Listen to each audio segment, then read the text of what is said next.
বাংলাদেশে দুর্নীতি উদ্বেগজনক অবস্থায় নেই বলে জানিয়েছেন নৌ-পরিবহন মন্ত্রী খালিদ মাহমুদ চৌধুরী। তবে আইনের শাসন প্রতিষ্ঠার জন্য এবং ব্যবসায়িকদের বৈশ্বিক মান অনুসরণ করার জন্য এ বিষয়ে সচেতনতা তৈরি করা গুরুত্বপূর্ণ বলেও জানান তিনি। রোববার রাজধানীর হোটেল সোনারগাঁওয়ে UN global compact network Bangladesh আয়োজিত maritime anti corruption network Bangladesh report launch event এবং মেরিনটাইম ব্যবসা বাণিজ্যে জালিয়াতি প্রতিরোধ শীর্ষক যৌথ সেমিনারে প্রধান অতিথির বক্তব্যে তিনি এসব কথা বলেন।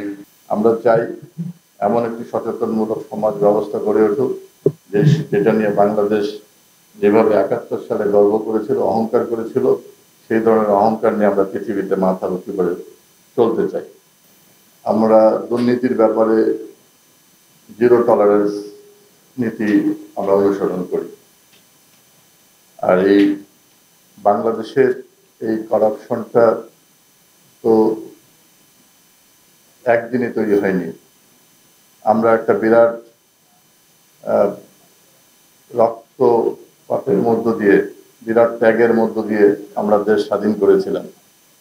অনুষ্ঠানে অন্যান্যদের মধ্যে আরও বক্তব্য রাখেন ইস্ট কোস্ট গ্রুপের চেয়ারম্যান আজম ওজে চৌধুরী, এমসিএন এর দক্ষিণ এশিয়ার সিনিয়র নেতা জোনাস সুবার্ক আর্ল্যান্ডসেন, এমসিএন বাংলাদেশ প্রকল্পের নেতা কমোডোর সৈয়দ আরিফুল ইসলাম, বাংলাদেশ সুপ্রিম কোর্টের অ্যাডভোকেট মহিউদ্দিন আব্দুল কাদির এবং ইউএন গ্লোবাল কম্প্যাক্ট নেটওয়ার্ক বাংলাদেশের নির্বাহী পরিচালক শাহমিন জামান।